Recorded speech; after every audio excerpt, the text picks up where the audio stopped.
અમેરિકામાં રહેતા વરિષ્ઠ નાગરિકો અને ભારતીય પરિવારો માટે એક મહત્વપૂર્ણ માહિતી સામે આવી છે. છેલ્લા કેટલાક સમયથી સોશિયલ મીડિયા પર એવી અફવાઓ વાયરલ થઈ રહી હતી કે હવે IRS એટલે કે ઇન્ટરનલ રેવન્યુ સર્વિસ દાદા દાદી દ્વારા પૌત્ર અને પૌત્રીઓને મોકલવામાં આવતા પૈસા બેંક ટ્રાન્સફર અથવા વેન્મો, પેપલ અને ઝેલે જેવી એપ્સ દ્વારા થતા પેમેન્ટ પર દંડ ફટકારશે. પરંતુ હવે ટેક્સ નિષ્ણાંતો અને તાજેતરના નિયમોએ આ તમામ દવાઓને ખોટા સાબિત કર્યા છે. હકીકતમાં આ અફવાઓ વર્ષો જૂના એવા પ્રસ્તાવિત નિયમો પરથી ઊભી થઈ હતી જે પછીથી રદ કરવામાં આવ્યા હતા અથવા અમલમાં આવ્યા જ નહોતા. સૌથી પહેલા વાત કરીએ ઓનલાઈન પેમેન્ટ એપ્સની. વર્ષો સુધી ચર્ચામાં રહેલો $600 ફેડરલ રિપોર્ટિંગ નિયમ હવે કાયમી ધોરણે રદ થઈ ગયો છે. જુલાઈ 2025માં પસાર થયેલા નવા કાયદા બાદ હવે વેન્મો અને પેપલ જેવી એપ્સ IRS ને ફોર્મ 1099 ત્યારે મોકલવામાં આવશે જ્યારે કોઈ વ્યક્તિ વર્ષ દરમિયાન ગુડ્સ એન્ડ સર્વિસીસ તરીકે $20,000 થી વધુની રકમ મેળવે અને સાથે 200 થી વધુ અલગ અલગ ટ્રાન્ઝેક્શન તેમાં પૂર્ણ થયા હોય. એટલે કે માત્ર થોડા ટ્રાન્સફર અથવા તો પરિવાર વચ્ચેના નાણાકીય વ્યવહારો માટે કોઈ રિપોર્ટિંગ થતું નથી. નિષ્ણાતો સ્પષ્ટ કહી રહ્યા છે કે મિત્રો અને પરિવાર વચ્ચે થતા પર્સનલ ટ્રાન્સફર સંપૂર્ણપણે અલગ શ્રેણીમાં આવે છે.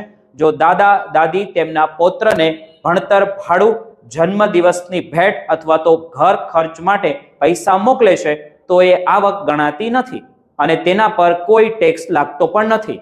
તેવી જ રીતે જો સંતાનો તેમના માતા પિતાને મેડિકલ બિલ, મોર્ગેજ અથવા તો અન્ય ખર્ચ માટે મદદરૂપ થવા પૈસા મોકલે તો તે પણ ટેક્સ પાત્ર આવક નથી. આવા ટ્રાન્સફરથી સોશિયલ સિક્યુરિટી લાભો પર કોઈ અસર પડતી નથી અને સામાન્ય રીતે ટેક્સ રિટર્નમાં તેને દર્શાવવાની પણ કોઈ જરૂર રહેતી નથી. વર્ષ 2026 માટે ગિફ્ટ ટેક્સની વાર્ષિક મર્યાદા વ્યક્તિ દીઠ $19,000 નક્કી કરવામાં આવી છે.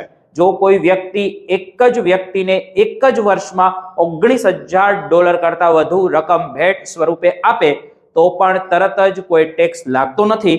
માત્ર ફોર્મ 709 ફાઇલ કરવું પડે છે અને તે રકમ વ્યક્તિની લાઈફ ટાઈમ ગિફ્ટ અને એરેસ્ટ ટેક્સ એક્સપેક્શન ગણતરીમાં સામેલ થાય છે, જે હાલમાં $13 મિલિયન થી પણ વધુ છે.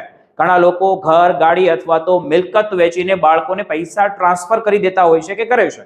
આ સંદર્ભમાં પણ નિયમો સ્પષ્ટ છે. જો કોઈ વ્યક્તિએ પોતાનું ઘર વેચ્યું હોય અને છેલ્લા 5 વર્ષમાંથી ઓછામાં ઓછા 2 વર્ષ તે ઘરમાં રહ્યા હોય તો સિંગલ ફાયર માટે $250,000 એટલે કે $2.5 લાખ સુધીનો અને પરિણીત દંપતી માટે $5 લાખ એટલે કે $500,000 સુધીનો નફો કેપિટલ ગેઇન ટેક્સમાંથી મુક્ત થઈ શકે છે. જૂની ગાડી, ફર્નિચર અથવા તો અન્ય ઘર વપરાશની વસ્તુઓ સામાન્ય રીતે ખરીદી કિંમત કરતા ઓછી કિંમતે વેચાતી હોવાથી તેના પર ટેક્સ માત્ર નફો ઊભો થતો નથી. ફેસબુક માર્કેટપ્લેસ અથવા તો eBay પર વ્યક્તિગત વસ્તુઓ વેચનારા લોકો માટે પણ નિયમો રાહત આપનારા સામે આવ્યા છે. અને જો તમે જૂની ટીવી, સોફા કે પછી અન્ય ઘર વપરાશની વસ્તુઓ ખોટમાં વેચો છો તો તેના પર કોઈ ટેક્સ લાગતો નથી. જો કે નિષ્ણાંતો એક મહત્વની ચેતવણી આપે છે. જો ખરીદનાર ભૂલથી પેમેન્ટને ગુડ્સ એન્ડ સર્વિસ તરીકે માર્ક કરી દે તો તે વ્યવસાયિક ટ્રાન્ઝેક્શન તરીકે નોંધાઈ શકે છે. આવી સ્થિતિમાં 1099 ફોર્મ મળી શકે છે, પરંતુ તેનો અર્થ એવો નથી કે ટેક્સ ભરવો જ પડશે. યોગ્ય રેકોર્ડ અને દસ્તાવેજો દ્વારા તમે સાબિત કરી શકો છો કે વસ્તુ ખોટમાં વેચાઈ હતી, પરંતુ સાચી સાવચેતી ત્યાં જરૂરી બને છે જ્યાં પરિવારની બહારની વ્યક્તિઓ પાસેથી નિયમિત આવક પ્રાપ્ત થતી હોય. જેવું આપણે ભારતની અંદરથી પૈસા આવતા રહેતા હોય એ સમજવું ખૂબ જરૂરી છે.